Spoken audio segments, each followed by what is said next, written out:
Hey guys and girls, my name's Dan, welcome back to The Forge. In this episode of Trust Me, I'm a Blacksmith. Let's talk how to swing a hammer properly.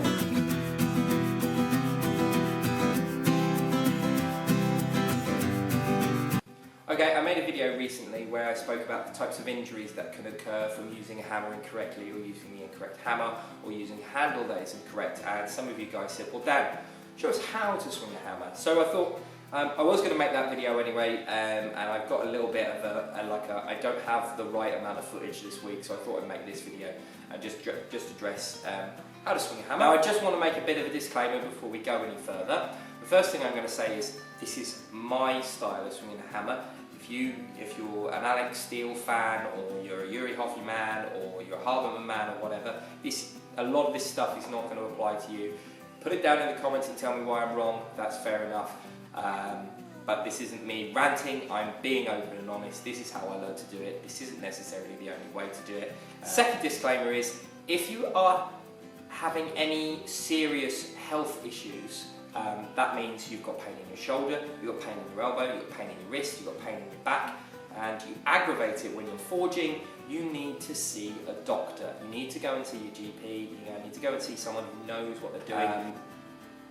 Do take into account, this isn't a video that's going to help you with any of your problems. There is advice in this video to swing a hammer to avoid causing yourself problems, but if you are, again, go and see your doctor if you are feeling pain. Okay, there's many styles and techniques of swinging a hammer. The hammer is probably one of the oldest tools that man has been making. We've literally been tying heavy things to sticks for quite some time, and prior to that we were just literally holding heavy things and whacking stuff. So there's going to be lots of different types of hammers. There's going to be lots of different types of hammers for lots of different types of jobs, and I want everyone to come into this with an open mind. So the different styles of swinging hammers and the different sorts of hammers that are used, you've got Yuri Hoffy or Haberman style. I think Haberman invented it first and Yuri Hoffy put a spin on it, but I'm not 100% sure. But a very short handle with a very fat hammer with sort of like a cross peen on one end and a very square fat face that's quite rounded. And then you've got the Brian Brazil and Alex Steele style, which is like the square faced hammer on one end and a rounding face on the other. A flat planishing hammer, again quite heavy, quite a short handle. And then you've got the more Farrier-esque or classic styles, the sort of Victorian style, which is based around using a ball peen hammer. And initially, and as time's gone on, those hammers have changed ever so slightly. So you've got your ball peen and cross peen Stanley variants, and then you've got your sort of Mustangs and varying turning hammers or rounding hammers, and then my sort of hybrid Stanley rounding hammer cross thing here. So that's kind of my style. That's what I'm going to be talking about in this video. What we just need to do is, all of those hammers are as good as each other. All of the techniques have their place and they are good at certain jobs. Some better at certain jobs than others, and some suit certain people and certain body types better. I don't necessarily think that there is one standout performance hammer strike. I don't think that there's necessarily one is like the holy grail of hammer swinging. I think we can learn a lot from each one, and that going forward we should try and learn a lot from each one. I'd just like to point out there's very little evidence to prove one is better than the other. That is done really scientifically. So hammers, what sort of weight hammer should you look for? Well, I personally think that most people should be forging with somewhere around well, it depends on your body size and your body type, but I think if you pick up a 1.5 pound hammer and it feels light, you probably want to try a 2 pound hammer, and if that still feels light, 2.5 pound. Now, if that still feels light, maybe go up to 3 pounds, maybe go up to 3.5 pounds, but that's when I think people start to experience injuries. Too light after 8 hours work is probably better for you than too light, too heavy, and an injury that you might get after 8 hours of work. So I would suggest start with 1.5 pound and then build up, and in 6 weeks you might go, oh, this 1.5 pounds okay, but I might like to try something a bit heavier, and then maybe go to 2 pounds, and then you go, oh, that's okay now, and so on and so forth. Build up, develop. I do use larger hammers, and those hammers tend to be for running drifts through, or putting punches in, or for closing rivets. I have a 4 pound hammer that I use quite a bit for putting drifts through, because I've softened off one face, and I also have a I also have a £5 monster hammer that is really good for closing really big rivets, and I can use it, but I use it very sporadically. I use it at intervals, very low intervals. I have low intensity with those big hammers. A lot of people talk about handle sizes and where to hold the handle and what that handle's for, and you get people saying you should hold your handle all the way down here, and then you'll get people going, oh, you should hold your handle here, and this end of the handle is sort of like a counterweight for your hammer. Some people say you should use the hammers up here and have quite a short handle. Now, I'm going to say I think you should have a handle that is as long. If you take your hand and you place your bottom knuckles over the top of the handle and you rest it on your arm like this, it should come to the crease in your elbow. Basically, this is ever so slightly too long, this one, but it should come to the crease in your elbow. It should look like that, and it should be held at the bottom of the handle. And the handle should, you should be able to fit your fingers around, so they basically touch the palm of your hand. Now, I will move my hand around the handle depending on the types of jobs that I'm doing. Sometimes I hold the handle like this, like a T shape, but I tend to be pushing the work away, or it's when I'm working around the edges of the anvil. But 9 times out of 10 I'm up here and I'm swinging like this. And the type of hammer that I'm using a sort of, this is supposed to resemble slightly a Stanley's pattern. I'm just going to get a Stanley pattern. Okay, so again you can see this is a Stanley pattern hammer. This handle's ever so slightly longer, and I like a long handle. Farriers have even longer handles, and I'll get into the reason for that in a minute. But they also normally have, bad practice, quite long. They also tend to have quite small hammerheads. This is a Stanley pattern. This is a ball peen end. And this is a flat round end. That's what I like here, but I've slightly modified this ball peen. So it sort of resembles a sort of a rounding hammer. And this rounding face here not only is great for getting into those nooks and crannies where you want a nice smooth transition, which is great, this is great for that job, but it also helps you when you're drawing out. I like to use this over the bick of my anvil and have like a double fuller effect. It's quite a shallow radius. It starts quite aggressive and then it shallows out. In all honesty, a hammer really should have a slight crown anyway, so both faces should be slightly radiused. I like to run them quite flat with a bit of a burr, a bit of a chamfer around the outside of the hammer here. Now, why do I have a round face here and not a square one like a Brian Brazil hammer? Well, the reason is I work in line with myself, and a square face hammer would leave marks. I think the Brian Brazil technique works side on, and therefore it requires you can take advantage of that square planish effect. A lot of people have pointed this out already to me, and they go, Dan, your anvil's too low. Conventionally, most people say that your anvil should fall, if you stand up straight, you put your hands by your sides, your anvil should fall just by your knuckles. So this should probably be a couple of inches higher.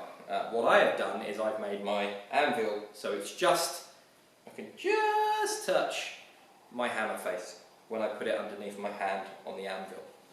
And there's a reason for that. One of the things that happens when you start forging is you start piling tools up. So you've got your cupping tool in, you've got your hammer, or the piece you're working on, you've got your flatter, and then you've got your striking hammer, wherever that's going to come. I've had to lift my elbow now, so as I come down, I have to stop my elbow, and I have to start forging here. People are cringing, hitting stuff I shouldn't be. Now, that's one reason. Basically, what I'm doing is I'm giving myself the opportunity to slightly raise the working height, lower the working height of these, the tools that are going into my hard tool. Also, I'm getting a bit of extra swing, which I quite like. Whilst you guys are stopping up here, I'm stopping down here. Now, if you look at my arm's still slightly bent. And this is another advantage of using a long handle. My arm is still slightly bent, and I'm still managing, so I'm not locking out or anything. I've got to go, I've got to go quite some way before I'm locking out. And also, my hammer is falling level. This is level. This is going to give me the opportunity to keep my work fairly level. Now, something else that's important that I think it's forgotten a lot, I want to be able to hold my work on the anvil and keep it tight on my hip and then forge. And this, again, this slight lowering of this is going to give me the ability to put my work and keep it in lower and keep it nice and tight on my hip here. Now, the other thing I do, which is going to negligate my height, is I bend my knees ever so slightly when I come up to the anvil. I've just taken out ½ an inch by bending my knees, but I'm not stacking anything up. I've got good height here, and basically that's how you should be forging. And now there's something that I do which is quite bad. I sniff metal. I get myself nice and close and I start doing this. And I'm normally doing that when I'm planishing. When I'm forging, I'm normally quite open and I'm getting some good swings in. But when I'm not doing that and I'm planishing, I find that I tend to do this and lean over. What I should do is I should bend my knees ever so slightly. But keep in mind, being away from your work, it allows you to view the whole piece as you're working, and therefore you can get a better view of what's going on, and you can understand how the forging process is affecting the metal as you're going along. Okay, I thought I'd just show you from this side. If I'm not working back here with the work, I'm normally up here and I've got my foot and my knee and I'm just bent over a little bit and I'm working here. I'm aiming to work in the centre of the anvil for the majority of the work I'm doing, but then sometimes I like to come over and I like to use the bick, and I just feel that this way works. And because I'm holding my hammer further down, just working, being able to move around that anvil is quite nice. From where I am, the height, I like the height, gives me that little bit of extra swing, allows me to stack stuff up. And that's basically it. Just remember to keep your knees bent, keep relaxed, and yeah, that's the anvil. How to hold your hammer. I'm going to start this side, and I'm just going to talk to you a little bit about the theories of holding hammers. The first thing, I've never heard anyone talk about this before. I mentioned this in the video previously. All of the fingers in the hand, except from the little finger and the ring finger, but half of, all of these tendons pass through the carpal tunnel. That's an injury that you can cause yourself.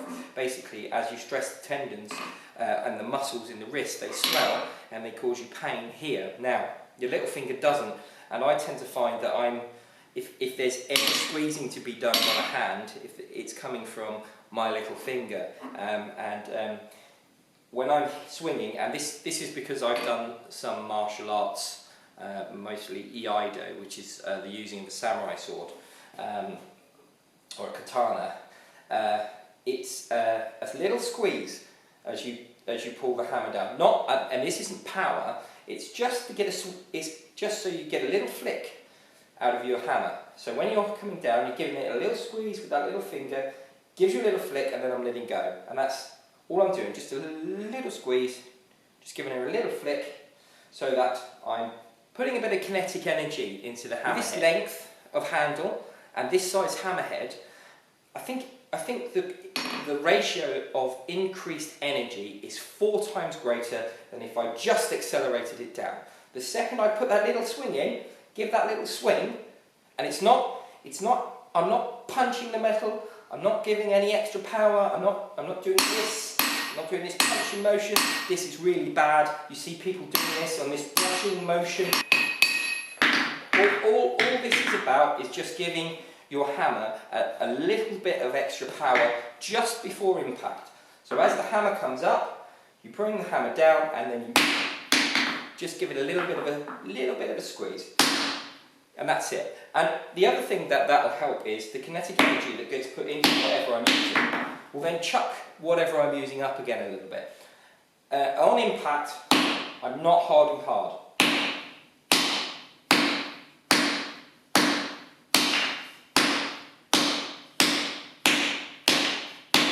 And what I'm looking for is speed.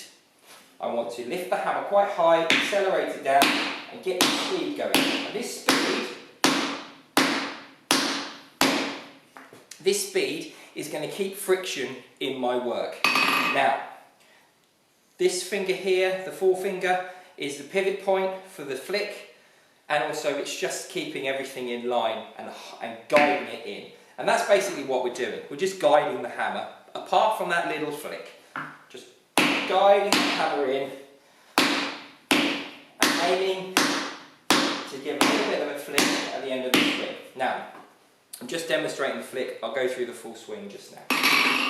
Unfortunately, I can't get the whole swing in properly, but I'm just going to walk over the whole swing and how it should work.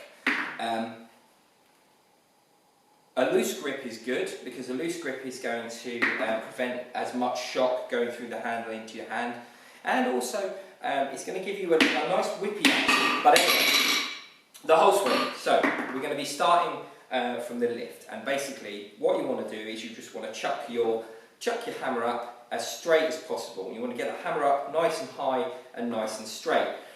One of the things that we do as smiths is we use the anvil to help us. This is also bad practice, but one of the things that we do is we give the anvil just a little bit of a tap, and that will give us just an injection of that kinetic energy I was talking about before, a little pump of energy. And it's harder to get something started than it is to keep it moving. So, for example, I'm going to give a little bit of kinetic energy to the hammer. You might see me do it sometimes. I do a little tap, and all that is just helping me lift up. That little bit of energy that you're flicking into the hammer is probably the most amount of force that you need to give the hammer to get it started. And then we're going to get that hammer up into the air. And if you see, sometimes when I can let go of the hammer, he will go quite high on his own. I've got a slightly bigger hammer which does it a bit better. But you get that energy in, and then you pump the hammer up. So we're just going to basically hit and lift it. And I like to bring my elbow at least above my shoulder, especially when I'm doing the big forging stuff. When I'm drawing out, I like to get my elbow in line with my shoulder. I think going any higher is a bit silly, but just about here, so the hammer's going a little bit above your head. So what we're going to do is we're going to put it up in the air and give him a little flick. So when you're forging, now, I worked with Brian Russell, and one of the things Brian Russell does is he also gives himself a little bop with the knees just to bring the hammer down a bit quicker on the flick. This is complicated, I'm aware. So basically, a little bit of help. So when we're really forging, we need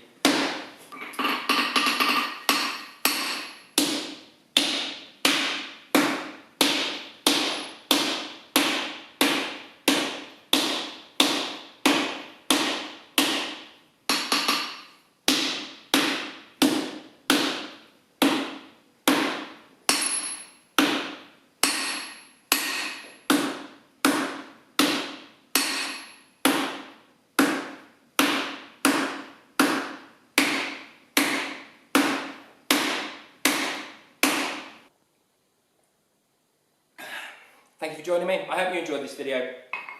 I really enjoy making these types of video, and I really enjoy giving what I would consider a sort of fair perspective. I like other techniques. I've amalgamated certain techniques into my swing in order to improve it, to economise on a better tool.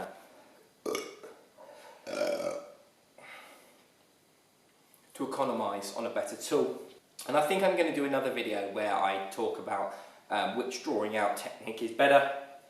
I would like to use, because someone said, oh, you'd do a better job if you used a pair of fullers, or a crosspeen and a fuller. And I thought, well, I've never actually tried it, so maybe it's worth trying. And what I'm going to do is, this anvil needs dressing, and I've got a couple of projects where I'm going to do some anvil dressing, and basically fix this anvil up, get myself a nice radius edge on one end, and give this rounding hammer, because I've got a slightly bigger one that would be more Alex Steele-esque, Brian Brazil-esque hammer, and hopefully I'll be able to give those a go. So using a fuller, using a crosspeen hammer, or a hammer that has a crosspeen like a fuller, and then using sort of trying a Yuri Hoffy style, and just going through each one of the techniques and trying them out, feeling them out, and doing as much research before in order to give them the best advantage, because a lot of people sort of mocked me when I was doing certain things, and I think like 9 times out of 10 the people that were doing, oh, well, the internet says, it's like, great, well done the internet for selling you something. It's not necessarily true what you've been told. So anyway, yeah, basically I'm not having a rant. I would just like to do that. It'd be very interesting to see what the results are like. You don't see very many of the people who talk about their hammers doing that, and I think it would be a really nice exercise to do. So I've really enjoyed making this video, and I hope you've enjoyed it too. If you did enjoy it, remember to leave a like and subscribe if you haven't already. And if you are a subscriber, remember, ring that bell for notifications, because I make videos on a Tuesday and a Thursday, and lives on a Sunday, every other Sunday, and they've got more and more stuff like this. The whole channel, the channel in whole basically, has got loads of educational stuff on there that you can use to work through to help better your practice, hopefully. Anyway, I hope. So thank you for joining me. Leave your comments down below what you thought of this video. Tell me what you think about what I'm saying, my technique, and yeah, basically just let me know what you thought, whether or not you thought it was a good video, bad video. I will leave a link up here to a video where I talk about the types of injury that can come from misusing hammers and using the wrong hammers. This link down here will be to a video I made recently. Here is my link to my Patreon. Go check that out. It's a great way to support the channel if you're enjoying the content and you want to help. And down here is my subscribe button. Thanks for joining me, guys. See you later. Bye-bye.